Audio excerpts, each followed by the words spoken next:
Good morning and welcome to the Daily Cyber Briefing for Wednesday, the 30th of April. I'm Stephen Ridgway.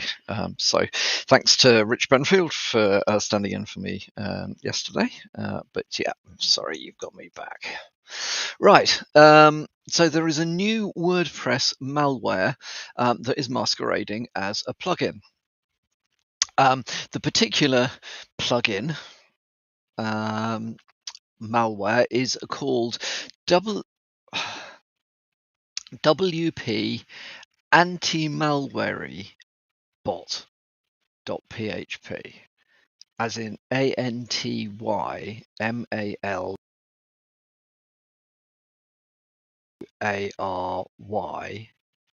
bot.php. You couldn't make this stuff up. So if you are not renowned for being political,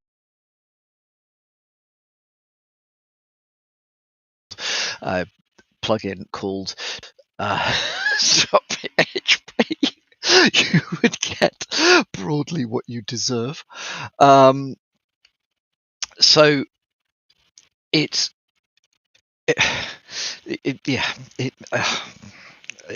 does bad stuff, right?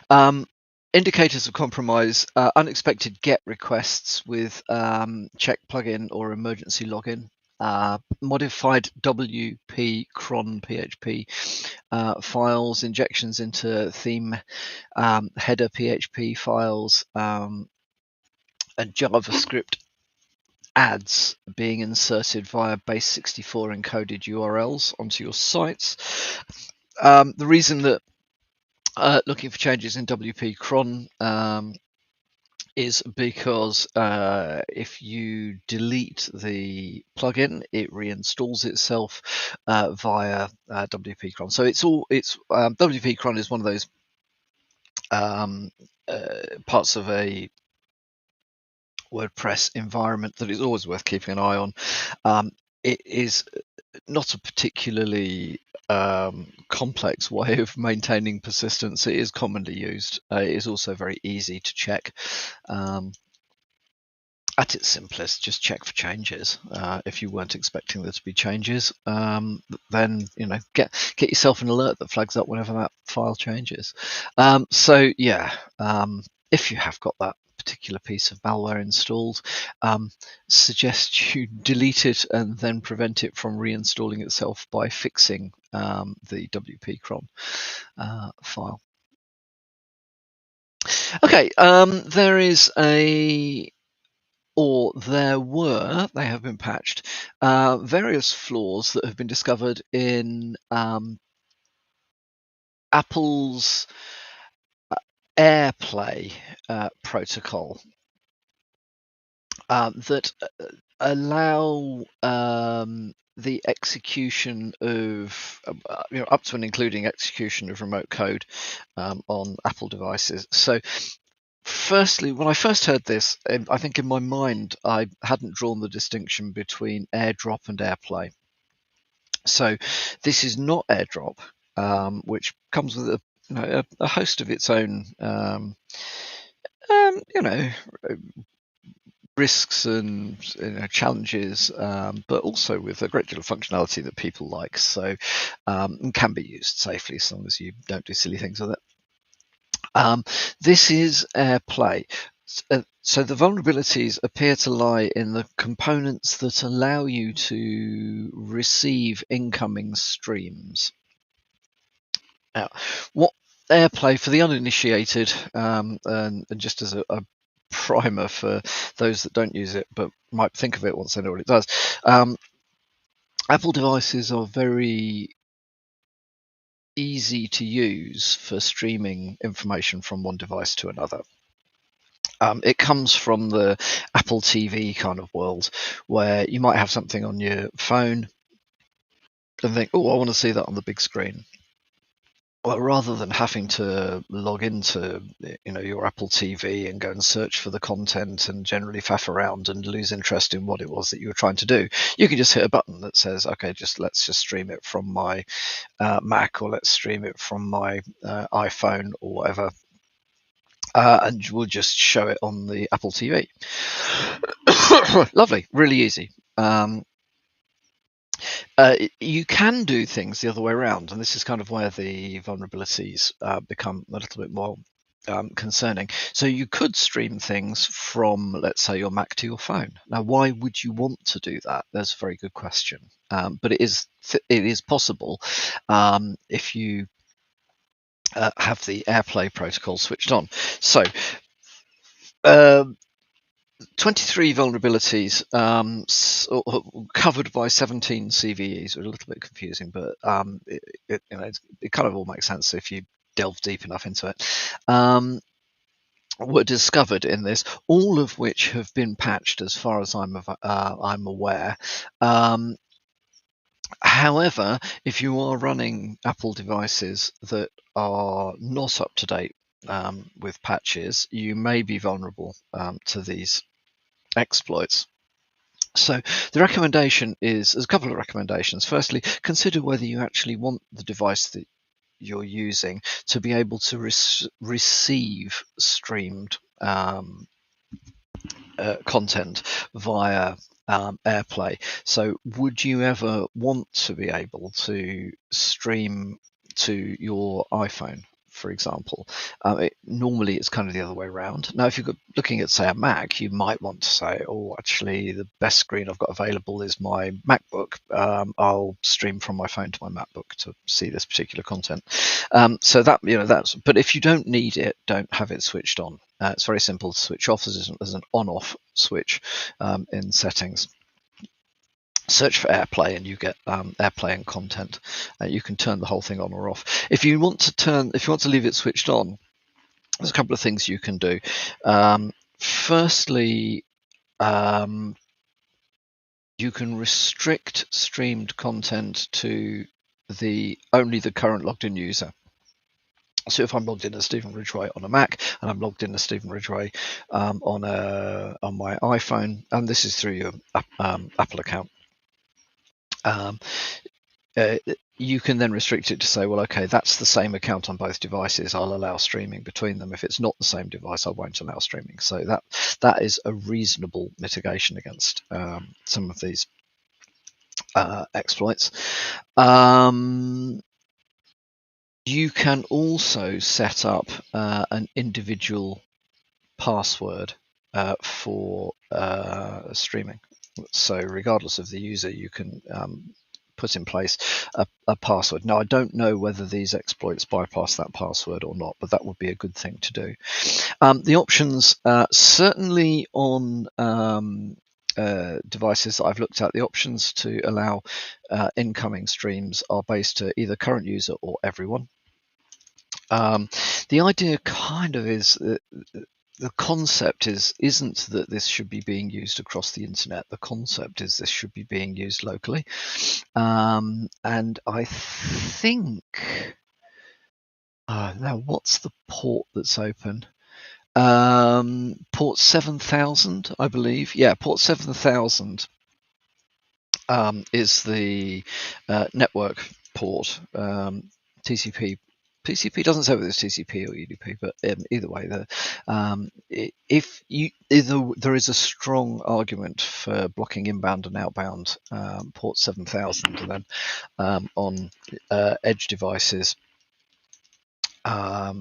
or potentially on endpoints as well. So you can apply network level controls both at the end user level and at the network level, which will mitigate this. But the actual fix is to apply the patches and remain up to date. As always, strongly recommend you keep all your devices, including all your Apple devices, up to date.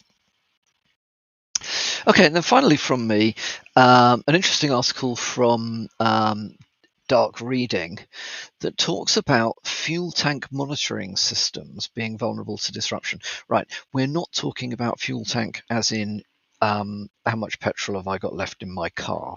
What we're talking about are the supply side tanks. So, as I'm sure if you think about it, it's fairly obvious. if you pull up, let's start with an easy one. If you pull up to a garage, you want to fill up your car, you would expect there to be enough petrol in the underground tank to be able to fill up your car, or your motorbike, in my case. So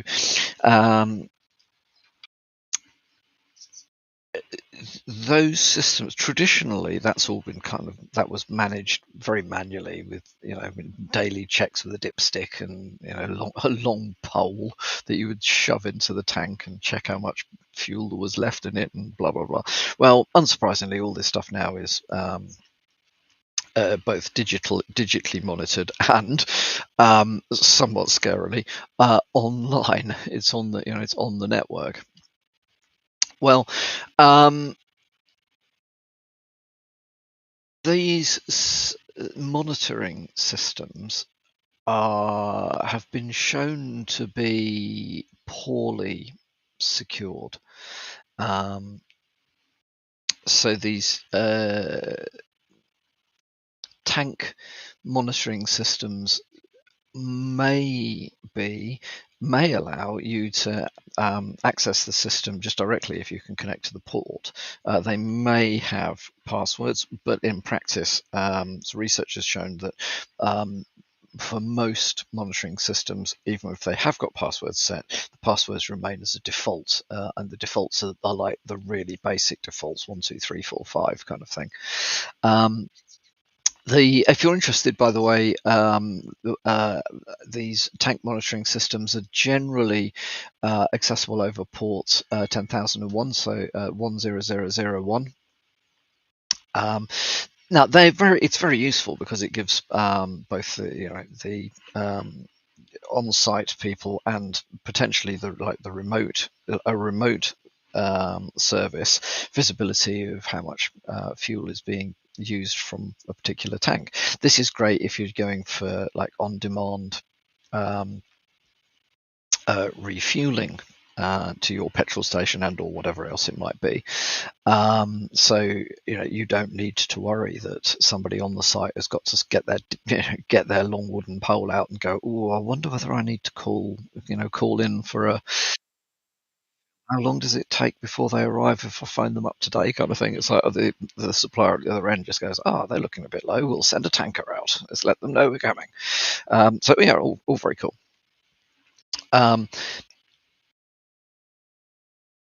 If, however, it's not, if the solutions are not well